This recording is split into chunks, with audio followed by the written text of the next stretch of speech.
35,000 വോട്ടിന്റെ ഭൂരിപക്ഷത്തിൽ അവിടെ ജയിക്കുമെന്ന അവകാശവാദവുമായിട്ടാണ് ഇപ്പോൾ മുസ്ലിം ലീഗ് രംഗത്ത് വന്നിട്ടുള്ളത്. നിലമ്പൂരിനെ സംബന്ധിച്ചിടത്തോളം UDF ഒരു ഡു ഓർ ഡൈ ഫൈറ്റ് തന്നെയാണ്. കാരണം LDF നിന്ന് സീറ്റ് പിടിച്ചെടുക്കണം. മാസങ്ങൾ കഴിഞ്ഞാൽ നടക്കാനിരിക്കുന്ന തദ്ദേശ ഭരണ തെരഞ്ഞെടുപ്പിന് അത് വലിയ ഊർജം പകരും. CPM സംബന്ധിച്ചിടത്തോളം സ്വരാജ് പോലും ഞാനവിടെ മത്സരിക്കാനില്ല എന്ന് പാർട്ടി നേതൃത്വത്തോട് പറഞ്ഞതായിട്ടാണ് അറിയുന്നത്.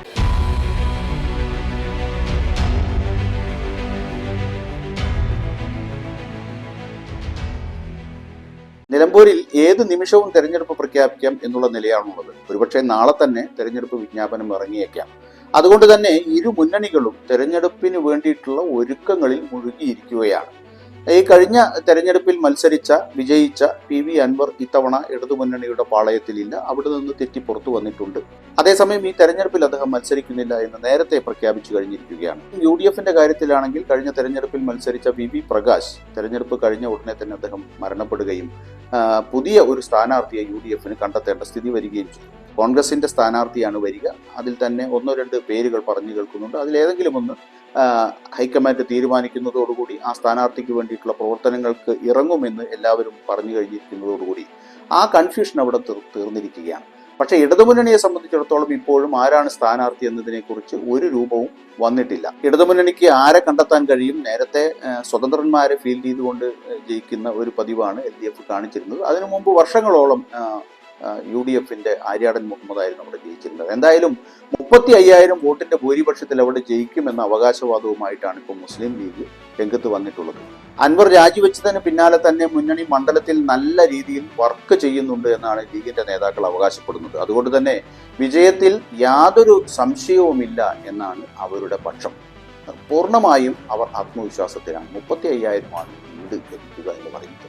മുസ്ലിം ലീഗിന്റെ മലപ്പുറം ജില്ലാ ഉപാധ്യക്ഷനും ജില്ലാ പഞ്ചായത്ത് വൈസ് പ്രസിഡന്റും ഒക്കെ ആയിട്ടുള്ള ഇസ്മായിൽ മൂത്തേടമാണ് ഇപ്പോൾ ആ ഒരു അവകാശവാദം വന്നിട്ടുള്ളത്.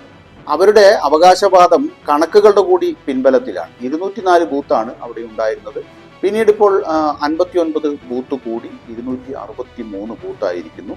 ആ ബൂത്തുകൾ പുതിയത് രൂപീകരിച്ച ഉടനെ തന്നെ അവിടെ കമ്മിറ്റികൾ ഇല്ലാത്തിടത്ത് ഒക്കെ കമ്മിറ്റികൾ രൂപീകരിക്കുകയും ആ കമ്മിറ്റികളെല്ലാം തെരഞ്ഞെടുപ്പ് പ്രവർത്തനങ്ങൾക്ക് സജ്ജമാക്കുകയും അവിടെ ഏതാണ്ട് 10,000-ഓളം വോട്ടുകൾ ഈ തെരഞ്ഞെടുപ്പിന്റെ ഒരുക്കത്തിന്റെ ഭാഗമായി ചേർത്തി കഴിഞ്ഞിട്ടുണ്ട് എന്നാണ് മുസ്ലിം ലീഗിന്റെ നേതാക്കൾ പറയുന്നത്.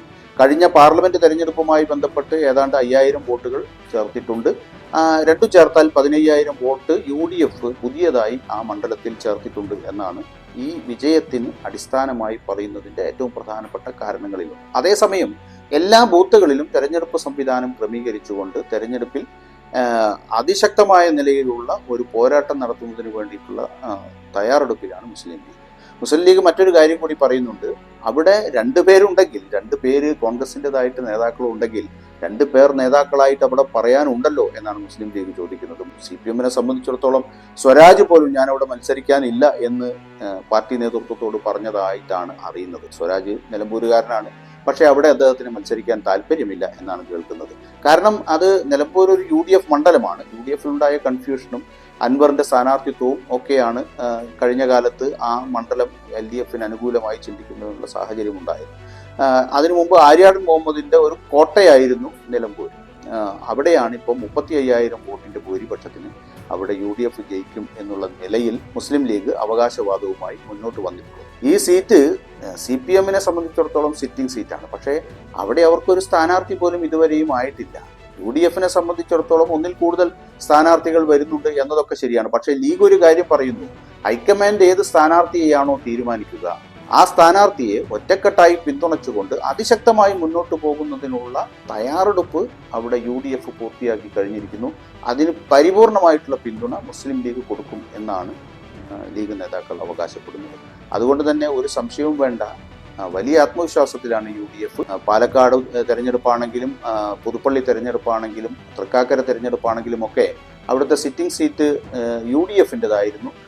പക്ഷേ നിലമ്പൂരിൽ വ്യത്യാസമുണ്ട്. Sitting seat LDF-നാണ്.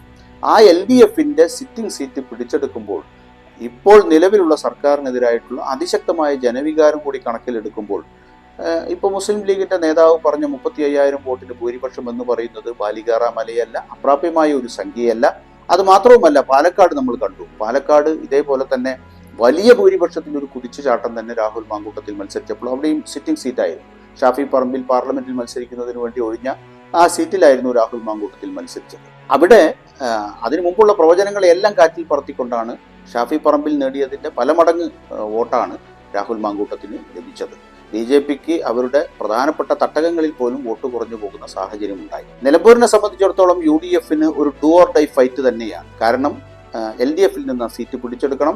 മാസങ്ങൾ കഴിഞ്ഞാൽ നടക്കാനിരിക്കുന്ന തദ്ദേശ ഭരണ തെരഞ്ഞെടുപ്പിന് അത് വലിയ ഊർജം പകരും. ഒരു വർഷത്തിനപ്പുറം നടക്കാനിരിക്കുന്ന നിയമസഭാ തെരഞ്ഞെടുപ്പിനും അത് ഊർജം പകരും എന്നുള്ള കാര്യത്തിൽ സംശയമില്ല. അതുകൊണ്ട് തന്നെ അരയും തലയും മുറുക്കിയാണ് UDFന്റെ ഘടകകക്ഷികളും UDF നേതൃത്വവും നിലമ്പൂരിൽ പടക്കിറങ്ങുന്നത്.